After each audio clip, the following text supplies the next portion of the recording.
네, 안녕하세요. 자, 오늘 간평행제법 암기장 4판 63번 쟁점 보도록 하겠습니다.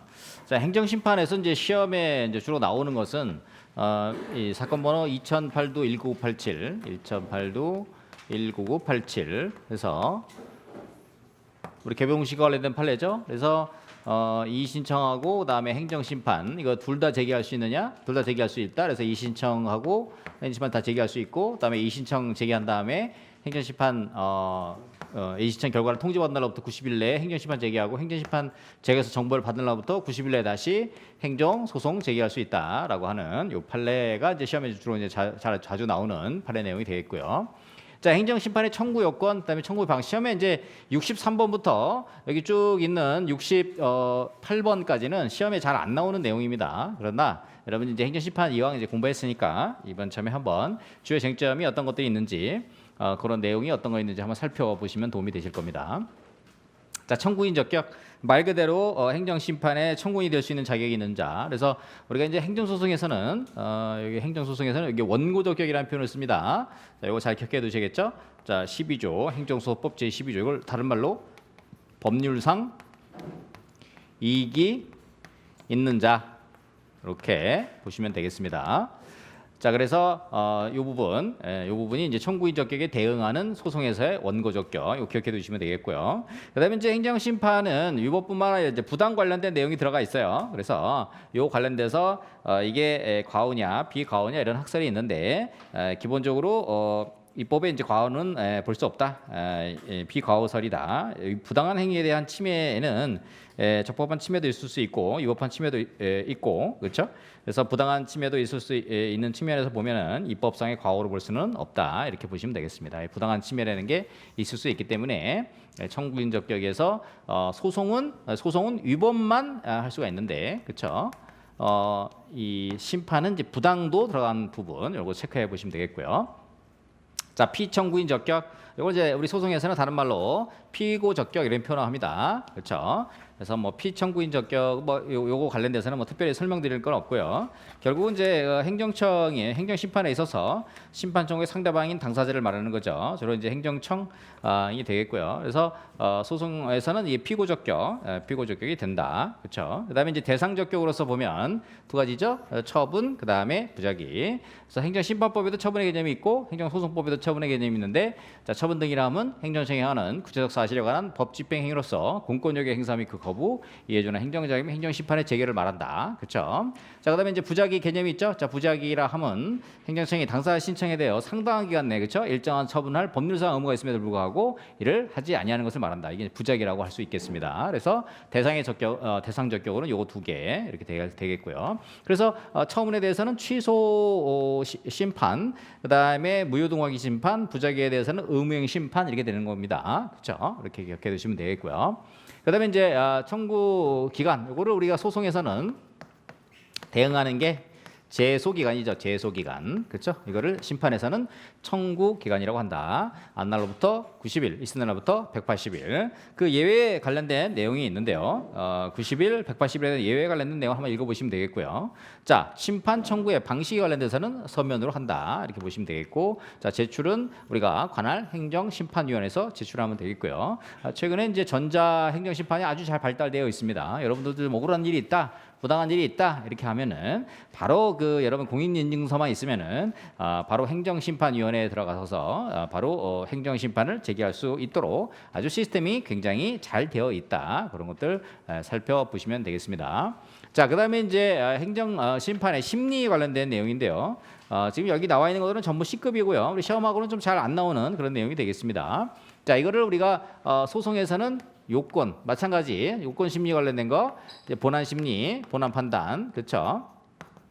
소송에서도 요건하고 그 다음에 본안을 판단하는데요. 자, 요건 심리를 했는데 요건이 맞질 않았어. 그러면 각하 재결 여기 우리 재결의 종류에 보면은 각하 재결 여기 뭐예요? 요건 불비 요거를 우리가 각하 재결을 합니다. 대통령 각하 아니고요.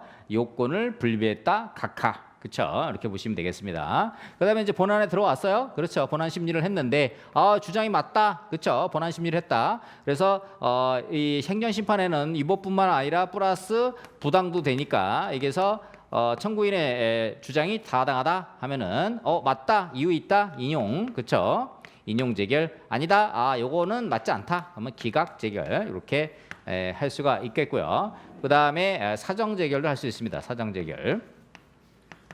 청구인의 적격이 이유가 있다 하더라도 예를 들면 공익사업, 대규모 도시관리계획이라든지 아니면 대규모 사업이냐 이런 경우에는 공공의 필요 때문에 공공의 목적 때문에 온 거에 청구인의 이유 있지만 그렇죠 패소하는 재결을 하는 게 사정 재결이 되겠습니다.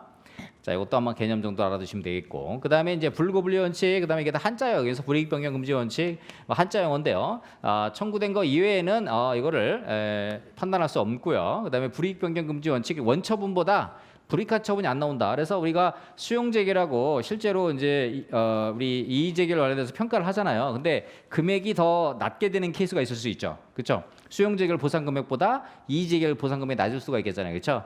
불이익 변경 금지 원칙 때문에 어떻게 돼요? 기본적으로 원래 수용재결에 나온 보상 금액을 책정하도록 하는 이게 불이익 변경 금지 원칙, 즉 행정 심판을 할 때는 불이익 변경 금지 원칙이 적용이 된다. 이렇게 보시면 되겠고요. 자, 가구제 관련돼서 소송법에서도 마찬가지 가구제 있죠. 소송법에서 가구제가 있는데 소송법에서는 집행정지하고 그다음에 가처분을 논의합니다. 가처분은 이제 민사집행법에 있고 행정소송법에서는 인정되고 있지 않아요. 그렇죠? 그래서 집행정지 마찬가지. 그래서 적극적 요건, 소극적 요건 이게 이렇게 되겠습니다. 이거는 이제 주장하는 자가 소명하는 거고요. 이게 행정청이 소명하는 겁니다. 그렇죠? 그래서 개처 거부 처분에서 논란이 있고 손긴 이 적극적 요건, 그다음에 공본 이게 소극적 요건 이렇게 되겠습니다. 그래서 적극적 요건 관련돼서 적법한 처분 심판 청구의 계속 그다음에 처분의 존재 그렇죠? 거부 처분 논란이 있다고 그랬고요. 그다음에 중대한 손해가 생긴 것을 예방. 그다음에 네 번째 긴급한 필요가 존재해야 된다. 네 가지가 적극적 요건. 나머지 소극적 요건은 공공무에 중대한 영향을 미칠 우려가 없어야 하고, 그렇죠? 본안 청구가 이유 없음이 명백하지 아니해야 한다. 이렇게 이런 내용이 들어가 있다는 거. 집행정지. 이게 이제 기출 문제에서 요거를 좀 나눠서 썼으면 좋겠다. 적극적 요건, 소극적 요건을 나눠서 썼으면 좋겠다라고 하는 출제위원 강평이 있었습니다. 그래서 그 강평에 따라서 이런 내용들을 적시를 한 것이고요. 자, 그 다음에 임시처분 관련된 내용이 되겠습니다. 자, 임시처분 우리 교재를 141페이지 우리 시험에서는 지금까지 한번 나온 적이 없고 실제 이런 내용이 우리 그 3법에서 적용이 되는 것은 없습니다. 자, 임시처분이란 행정청의 거부처분이나 부적이 때문에 발생할 수 있는 당사자의 불이익이나 급박한 위험을 막기 위해 당사자에게 임시지위를 부여하는 행정심판위원회 결정을 우리가 임시처분이라고 한다. 그렇죠? 이렇게 여러분들 기억해 두시면 되겠습니다. 이것도 마찬가지 임시처분의 요건이 있어요. 근데 이거 적극적이고 소극적이 있는데 이걸 한번 여러분들이 읽어보는 정도 저랑 같이 한번 읽어보죠. 처분 또는 적극적 요건에는 처분 또는 부작위가 유법 부당하다고 상당히 의심되는 경우로서 두 번째 처분 또는 부작위 때문에 당사자가 받을 우려가 있는 중대한 불이익이나 당사자에게 생길 급박한 위험이 존재하고 세 번째 이를 막기 위하여 임시지위를 정할 필요가 있어야 하고 네 번째 행정심판의 청구의 계속에 대해서는 비록 명문의 규정은 없지만 본래 가구제는 번안쟁송에 제기된 것을 전제로 허용되는 것이므로 행정심판의 청구의 계속을 당연히 요건으로 해야 한다라고 적극적 요건. 소극적 요건으로는 임시처분은 공공무기에 중대한 영향을 미칠 우려가 있을 때는 허용되지 않는다. 두 번째 임시처분은 집행정지로 목적을 달성하 있는 경우에는 허용되지 않는데 왜 그래요? 이거를 바로 임시처분의 보충성이라고 한다. 그래서 개념과 요건 정도 알아두시면 되겠습니다. 지금까지 시험에 나온 바는 없습니다. 자, 행정심판의 재결. 그래서 우리가 여러분들이 항상 기억해야 될 게 행정심판의 재결, 그 다음에 토지보상법상 나오는 그쵸 재결이 있습니다. 요거는 원처분이고요. 토지보상법에 나오는 재결이라는 표현은 원처분. 요 구간에서 여러분들이 막 뻑이 와요. 컴퓨터 키면은 뻑 내는 거 있죠? 이거 모르겠다.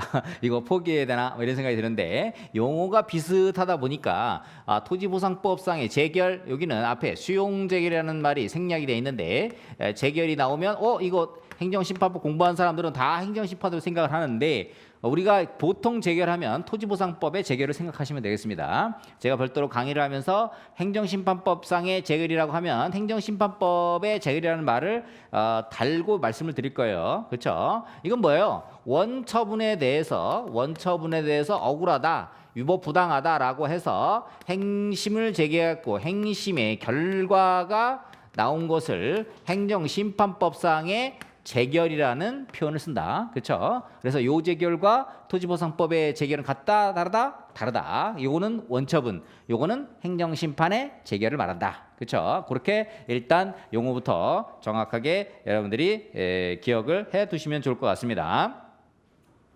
자, 그리고 그 다음에 이제 그러면 어떤 종류가 있느냐? 자, 각하. 대통령 각하가 아닙니다. 그래서 각하 재결은 자 심판 청구의 제기 요건을 충족하지 못했다. 그렇죠? 우리가 행정 소송을 제기함에 있어서도 뒤에 공부하겠습니다만은 대소원 전기간피 이렇게 요건이 있는 것처럼 거의 행정 심판도 비슷한 요건을 가지고 있습니다. 그런 요건을 충족하지 못했다. 그렇죠?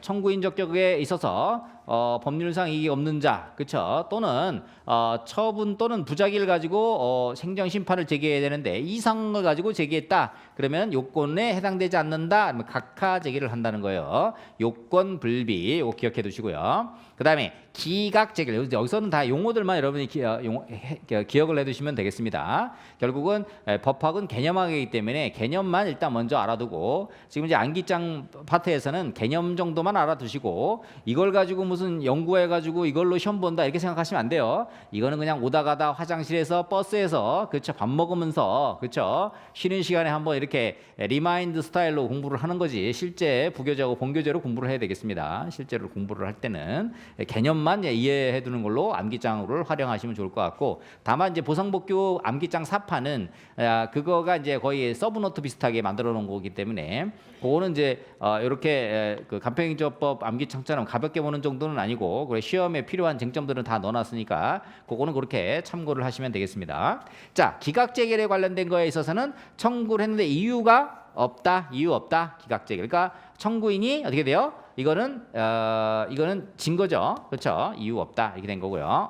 청구인의 주장이 타당하다라고 하면 청구가 이유 있다 이러면은 인용 재결 이렇게 표현을 씁니다. 각하 재결, 기각 재결, 인용 재결 플러스 아까 제가 하나 더 있었다는 거 사정 재결, 그렇죠?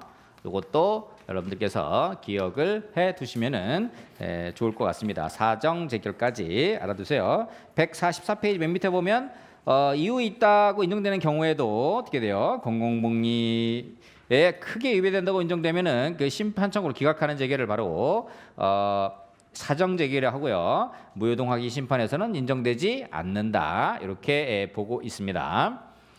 그 다음에 이제 의무인 심판에 있어서의 인용재결에 대한 내용 관련돼서 144페이지에 있는 박스 안에 있는 내용은 여러분이 한번 읽어보시면 되는 내용이 되겠습니다. 우리 시험에서 뭐 깊이 있게 다뤄지는 내용은 아니다. 그렇죠. 하도 물어보는 사람들이 많아서 제가 책에는 넣어놨는데 그렇게 깊이 다뤄지질 않다. 이렇게 보시면 되겠고요. 그 다음에 이제 재결의 효력에 관련돼서요. 자, 형성력 어디서 많이 들어본 거예요. 1차 시험 한 문제차로 때려줬습니다. 그렇죠. 그랬을 때 행정심판 제기했어요. 그러면은 그 사람만 붙이는 게 아니라 다 붙이는 거예요. 그렇죠.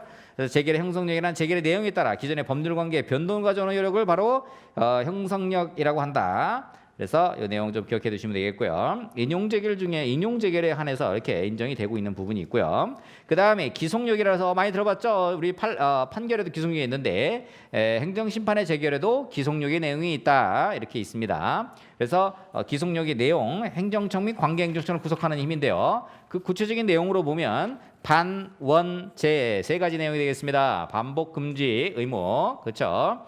원상예보 의무, 그다음에 재처분음에서 반, 원, 재 이렇게 기억을 해 두시면 되겠습니다. 나머지 내용은 참고해서 보시도록 하고요. 다만 이제 기속력의 범위에 보면 146페이지 맨 밑에 보면 자 주관적 범위는 누구? 피청구인 행정청뿐만 아니라 그밖에 관계행정청이다. 그다음에 객관적 범위는 재결의 주문 및 그 전제가 되는 요건 사실에 한정된다. 이런 내용이고요. 자 시간적 범위에 대해서는 처분 당시를 기준으로 그 당시까지 존재하던 처분 사유에만 미치고 그 이후에 생긴 사유에는 미치지 않는다. 이런 정도 봐두시면 되겠습니다. 자 그다음에 이제 재결에 대한 불복. 재결에 대한 불복 많이 본 것 같아 이거. 그렇죠?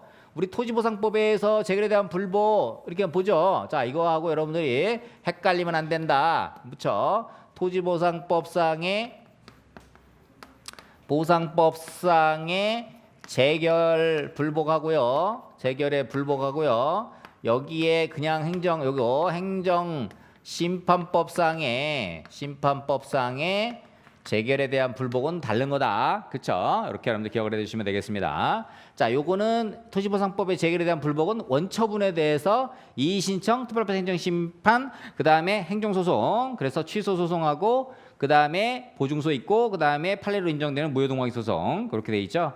그렇게 기억을 해두시면 되겠고, 요거는 요거에 대한 재결에 대한 불복은 자 행정심판의 결과 원처분에 대한 그 행정심판의 결과를 재결이라고 하는데, 요 재결에 대한 불복 관련돼서는 몇 가지 이제 기본 개념 정도 알아두시면 되겠는데요. 재심판 청구 금지 조항이 있습니다. 51조에서 행정심판법 제51조 우리가 심판 청구를 중복해서 제기할 수 없도록 하고 있습니다. 그래서 우리 시험 문제 중에서 이런 내용이 있어요. 자, 이의 신청이 있습니다. 행정심판이 있습니다. 그러면은 이의 신청을 거쳐서 행정심판을 거칠 수 있을까요? 아니면 둘 다 제기할 수 있을까요? 그렇죠? 어떻게 해야 되는 건가요? 이렇게 이제 질문한 그런 시험 문제가 있습니다. 그럼 바로